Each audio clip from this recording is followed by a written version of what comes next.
And feels pretty good. It's been a while since I've won 3 matches. They've all been really tough matches against people I know. So yeah, I'm just really happy.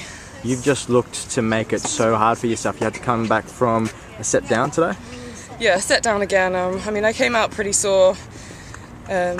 Was trying to kind of get the momentum going. She came out on fire, and yeah, I was just a bit slow, sluggish. So at that set break, I mean, the first set went pretty quick for me. So that set break, I really thought about how to change it. Came out with a lot more energy.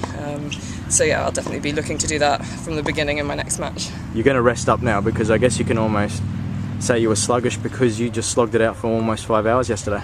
Yeah, definitely. So now I've got more time to recover. I can go and get a massage, see the physio.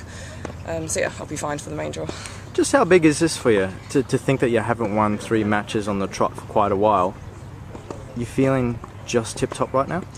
Yeah, I feel really good. I mean, I can make the matches easier for myself, but at the same time I'm getting through them, I'm winning them. I've lost so many 3-set matches this year, so it's just good to get winning and back-to-back as well. My favourite surface, back at home. I've got family with me this week, so it's really nice. Just how good are you feeling into the main draw now? Do you definitely go there with a skip in your step, thinking I can make a real crack at this? Because you've been pushed by some talented girls that were definitely in some form, especially with Emily knocking out the top seed yesterday.